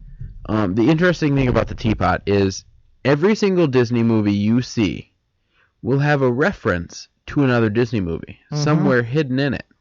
Like the teapot from Beauty and the Beast was in Tarzan. Or maybe the Pizza Planet truck. That is in almost every single movie. Yes, it's even in WALL-E. Is it really? It is. I don't remember what part, but it is in WALL-E. I think it's like part of a junk pile somewhere. Yeah, but I mean so that's one of those things that they'll take. And I think that truck was one of their favorite things to throw into movies. Another thing was they had the one actor who played Ham. He played the Abominable Snowman. He played Mac in Cars. I love him. He's like in every Disney movie or Pixar. Yes. They love their Pizza Planet trucks. They love their references. They love that guy. I don't know his name, but he's in like all of their movies. He is. Give me a few minutes. Keep talking, and I'll figure it out. Yeah, for sure. But really, I mean, I'm one of those people. I always love talking about fan theories because it's like, a lot of these. It's crazy to think about what people come up with, and a lot of it could really sound like it's really relevant, like it could really be the case, Right. And what was I saying? Oh my God, I lost it for a second. Don't lose it. Get it back real quick. Anyways, oh yeah, fan theories. But and it's another thing too. It's like when you're me and Jenna, we watch Supernatural, and there's a lot of like theories that go along with that show, and really there's a lot of fan base to it, and it's hilarious. It's a cult classic. It is though. I mean, there's so many people that follow Supernatural, and it's funny too because like along with all that, there's like an entire meme base for it. And it's like somebody will post something and then like somebody will relate that to Supernatural, and it's just like, how does Supernatural even relate to that? And then it's like it's like, oh, this scene in this episode in this season, and it's hilarious. It really is. Okay, I found it. You ready? Yeah. John Ratzenberger. Really? Now what let's see what movies he played in. I know he played in Toy Story as Ham. Well, hold up. I'm gonna go from, if I can get the beginning. He played in 144 movies. 144 movies. 144 movies. Oh boy. Let's go, because it's by year, so I'll go down to the bottom. Yeah, go down to where we'll we might start recognizing some of this. He wasn't Cheers. Cheers. That was a good TV show that was on for a while. Yeah. He was in. Alright, I might have to scroll up a little bit because I don't know any of these. Magnum P.I., the original series. Really? Yes. That's surprising. He was in. These are all TV shows you're naming so far. Yep, he was in Sister Sister, which was another TV show. Yep, TV show. He was in Toy Story as Ham. Yep, he was Ham in Toy Story. He was in Toy Story Treats as Ham.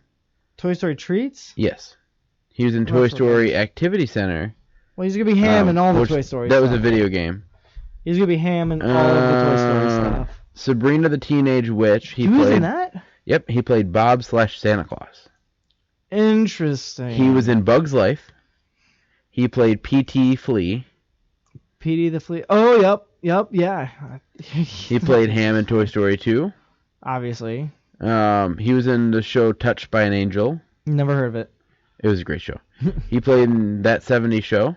Mm-hmm. He played Monsters, Inc. Yeah, he was the Abominable Snowman. He was the Abominable Snowman.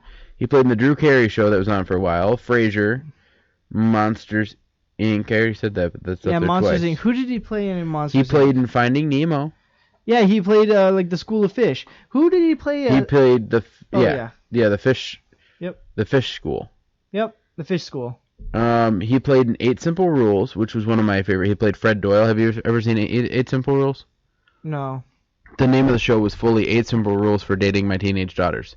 It had a very famous actor named John Ritter in it who played in Three's Company. Mm-hmm. He passed away near the end of the series, and but this guy played in it quite a bit, and it was kind of like his rival. That was a really good series. He played in The Incredibles. Who did he play in Incredibles? He played the Underminer. Oh, that guy. Oh my God, that was guy. such a joke. That was He played funny. in Cars. Yeah, he plays Mac in Cars. He plays Mac in Cars. Mm-hmm. He hosted Pixar's 20th anniversary special. I think that's rightfully deserving. He played in Mystery Woman Redemption, which is a TV movie. Okay. He played in Ratatouille. Who did he play in that? Mustafa? Mustafa. Not sure who that is. He played. He played in Up. He played. I did not see all of them. I've only seen bits and pieces. He was a construction foreman in Up. Was he in WALL-E? He was in WALL-E. I missed it. It's right here. He was in WALL-E. He was the voice of John. Who's John? I think he was one of the captains or something. I don't know. He played in Toy Story 3. He played in Cars 2. Obviously. The TV series Melissa and Joey. Melissa and Joey. Toy Story Toons. Toy Story Toons? Yes. I didn't He even know played Toy in Story had all Monsters this. University. Yeah. He played the Yeti. Yep. He did some stuff for the Infinity games. He played in Bones. Alright, so basically he's been in a lot of stuff. And we're still on time. CSI. The Good Dinosaur, which is coming out. He played in Inside Out. I didn't see The Good Dinosaur or Inside Out. My brother saw Inside Out. I didn't see The Good Dinosaur. I did say Inside Out. He did play Finding Dory. He played the husband crab. He played the husband crab. Crab. In Finding Dory? Finding Dory. The husband crab. Yep. I don't remember crabs in Finding Dory. It's a sea movie. There was crabs in Finding Dory. I remember him. Anyway, no. So he is like they love this guy because he is in a lot of Disney movies. Yeah, no, definitely. He's got to have like some kind of contract with Disney or something like that. It's like, hey, we're making a Disney movie. You want in on it? Yeah, sure. Right. But yeah, I think it's cool though when there's a kind of like a company favorite kind of deal where you see a person show up multiple times in a series. I think that's funny or great. One thing I thought was funny was in a different aspect, instead of one character in a bunch of movies, you got one actor playing a bunch of characters in one movie, which I'm talking, of course, of Austin Powers. What about in Family Guy? That's true. Seth MacFarlane plays He plays Peter Griffin, Quagmire, Brian Griffin, Stewie Griffin, and I think that might be it.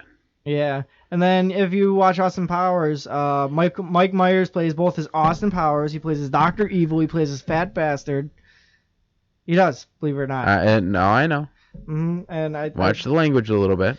I know that was a name, but still. Yeah, but either way, that's I think that's pretty funny too when you see like one actor playing multiple characters. Right.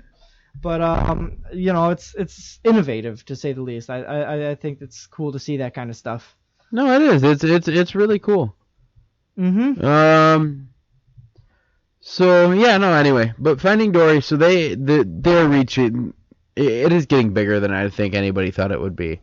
But at the same time, everybody wanted to see it, so they really weren't thinking about, this is gonna be, so well liked.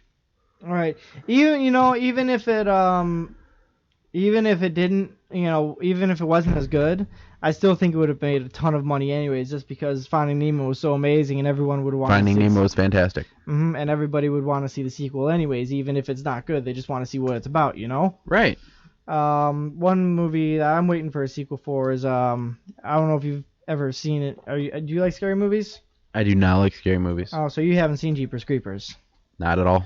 Oh, well, it's I mean, it's not the scariest movie out there, but it's definitely not for the lighthearted either. But it's a one that I'm waiting for the sequel to, or not the sequel, but the third one. It's supposed to come out. I don't know. They keep changing the release date on it because this that, which sucks. I hate it when there's a movie that you really like and you're waiting for a sequel, and you're not even sure they're gonna do it, but they keep talking about it. Right. Are there any movies that were like that for you? No, not really. Not that none that pop out right now. At least. No. Well, either way, talking about bringing all kinds of old stuff back and all that stuff, or continuing on, so to speak, I'm gonna bring that into our next movie. Back in the 90s, boys and girls woke up on Saturday mornings, turned on the TV, and watched Power Rangers. This Saturday, kids are waking up to the first trailer for the Power Rangers movie reboot, which dropped ahead of Lionsgate's New York Comic-Con panel at Madison Square Garden. The old tagline, Teenagers with Attitude, gets a new spin. Red Ranger Jason, played by, I'm not sure how to pronounce it, Dacer Montgomery. And then Pink Ranger Kimberly, played by Naomi Scott. Blue Ranger Billy, played by R.J. Seiler. Black Ranger Zach, played by Ludi Lin, and Yellow Ranger Trini, played by Becky G, are all troubled kids, either being bullied or by other teens or being bullied by the law. When they you know what all those people make up? What?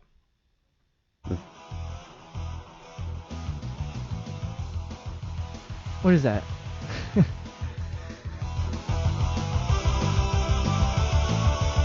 Oh my god. Is that the Power Rangers theme?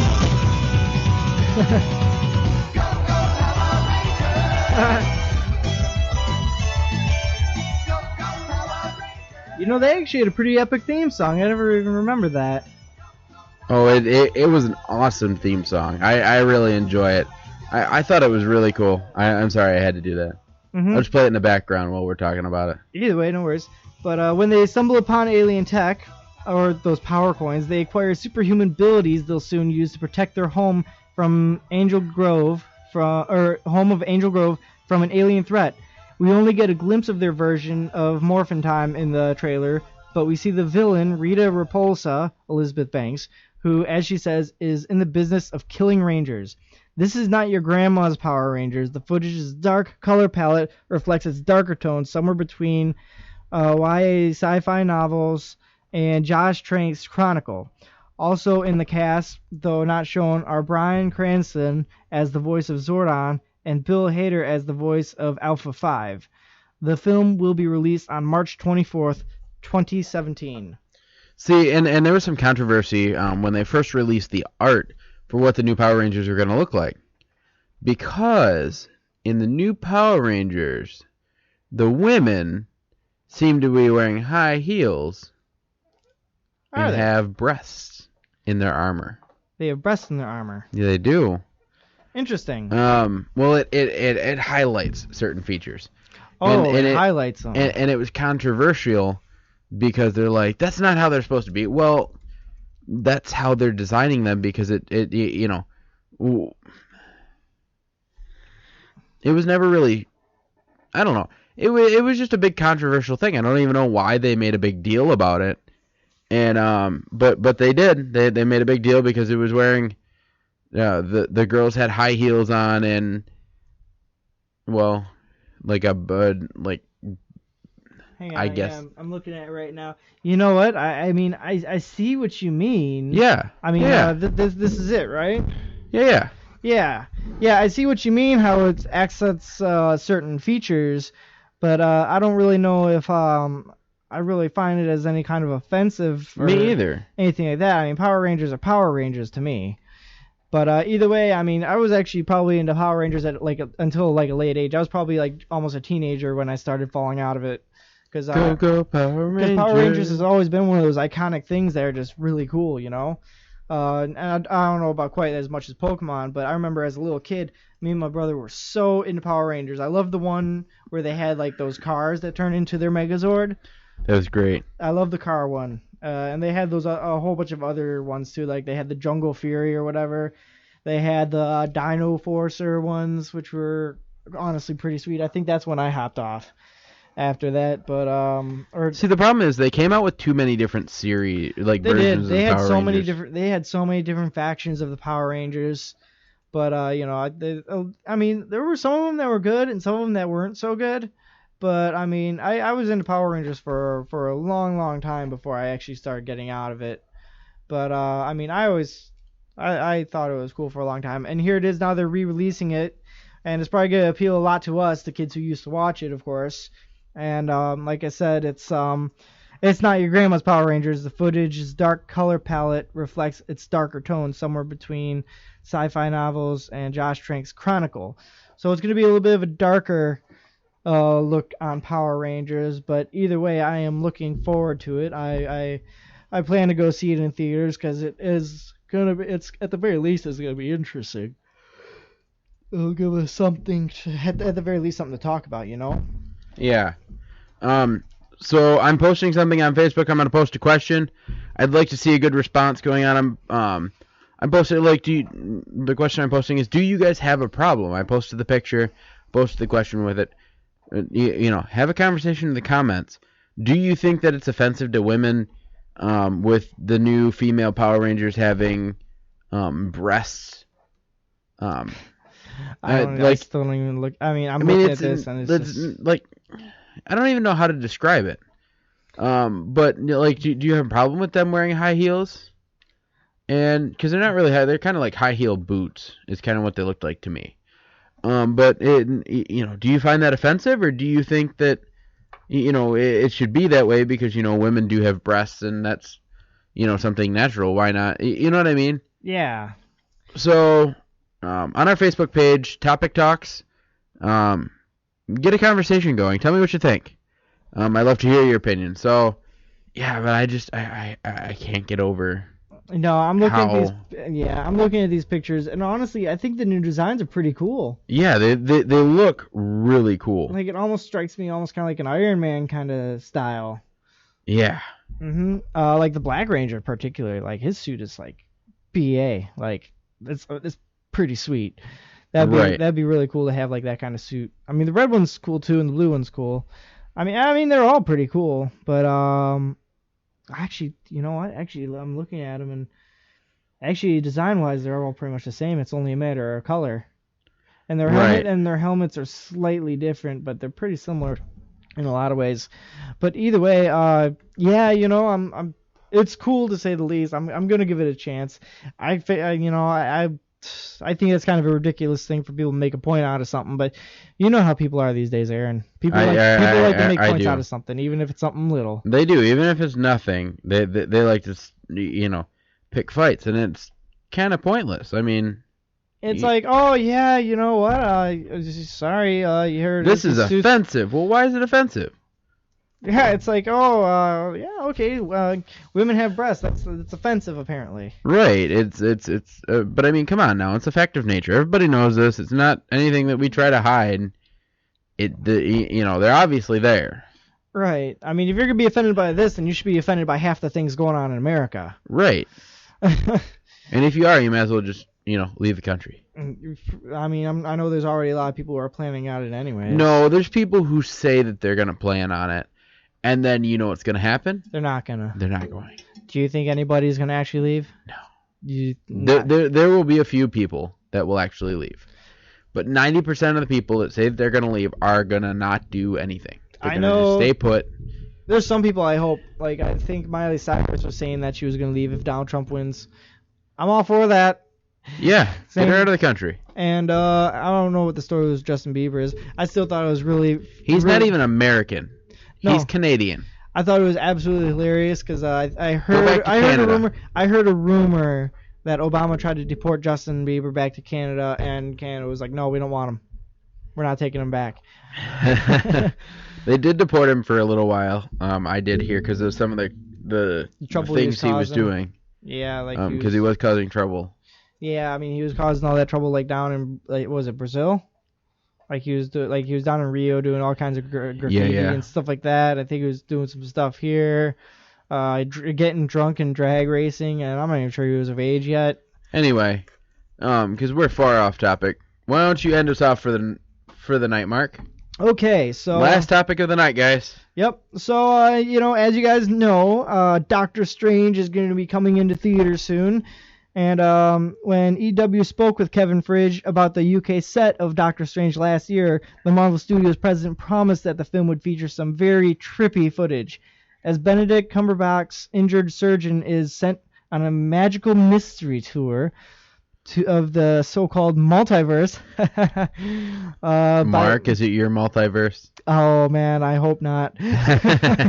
By Tilda Swinton's Ancient One. I mean, if it's my multiverse, hopefully there's aliens at least. I amen to that. Mm-hmm. But Stan Lee, and in particular Steve Ditko, who wrote these early comics and who drew these early comics, had an amazing psychedelic style, Friedge said. So how do you now do that in a way that doesn't shy away from the absurdity and the surrealness of what these comic frames were? That's our mission statement in the visual effects of this movie. The sequence literally takes him in a shocking and very fast way through the multiverse.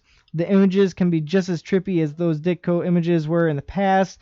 We hope that this is one of the things that's going to set this movie apart, certainly from any of the other Marvel movies, and hopefully from any other movie ever. Wow. I am super... Doctor Strange, the trailer for Doctor Strange does look really good. Let me just tell you, if you're one of those people who's into trippy stuff, you should probably check it out. But however, I don't recommend adding anything extra to that, because this movie's going to be trippy enough by itself, I think. Right. No, it looks like a really good movie, but it does look like an Inception kind of movie. Oh, definitely. Which I love the movie Inception. It was phenomenal. So if you don't like those kind of movies, you might not like it, but you might. I prefer, I always tell everybody, go to the movies and figure this out for yourself. Exactly. It's the only way you can know if you're going to like it. I could sit here and tell you all you want, and you could just take our words for it. Right. But you're never going to know for sure until you go see this kind of stuff yourself, which you'll be able to do on November 4th. Yes, you will. And I intend to. Oh, wait, November 4th. That's the weekend of the Youmacon. The anime convention I'm going to be going to. No, I know what Youmacon is. Yep. You talk about it all the time. I do talk about it all the time. I might have to squeeze this in somewhere. But, Doctor Strange, I'm really, really, really interested in seeing how this goes, because it's going to be totally different from the other Marvel movies. I'd have to say the only other movie I'm looking to as forward as much as this one would be Spider-Man Homecoming, which is literally going to be the Marvel movie after that. But I'm excited for Spider-Man. They've had a pretty good run when it comes to movies. I mean, I don't know. With the original Tobey Maguire ones, even though I liked them more as they went on, they received more hate as they went on. See, I hate 3. A lot of people hate 3. The reason I hate 3 is because too much was going on. I love that. They could have made that in 2 movies, and I feel like it would have gotten less criticism. Maybe, yeah. They probably could have spread it into 2 movies and it would have been just fine as well. Because, I mean, because you've got this villain here doing this villain here doing this villain, like, they spent 90% of their time explaining what was going on and describing all the characters. Yeah.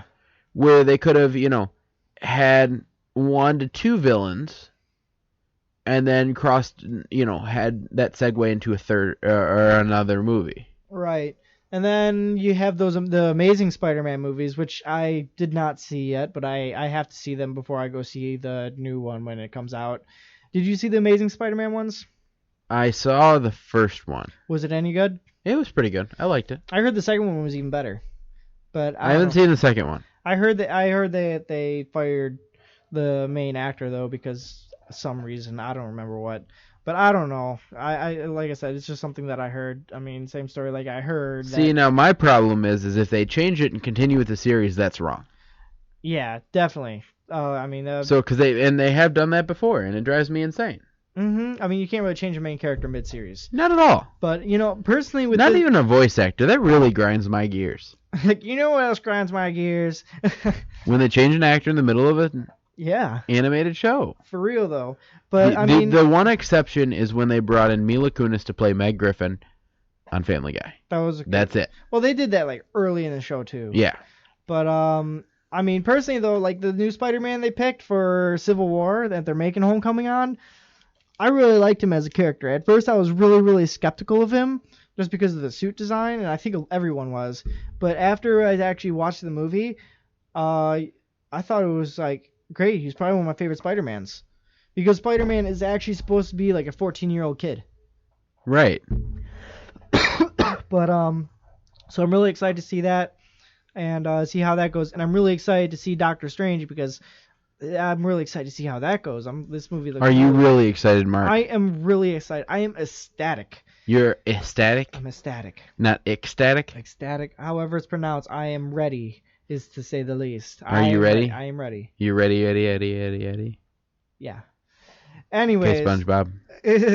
I'm ready. Me hoiny boy. So, anyways, on that note, I'm gonna pass this over to you, Aaron. We can do our little close up. Okay, guys. So this is the part of the show. You guys know what I'm gonna say. I'm still gonna say it anyway. So this show, I want to thank everybody who has been listening tonight, and everybody who's gonna listen, from now on. Your support is what makes me do this show. I do it because I like it, but you're the reason I keep doing it. I would have never thought when I started the show that I would have gotten this big. So, I want to thank all of you for that. I've posted a series of questions throughout the show.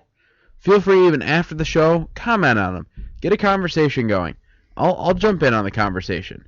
Tell me what you liked about the show, didn't like about the show. You can always send comments to me. Send them to Mark.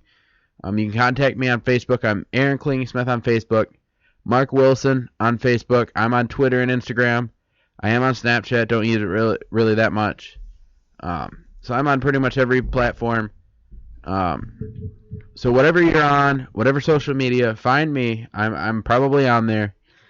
And shoot me a message. Comment on something.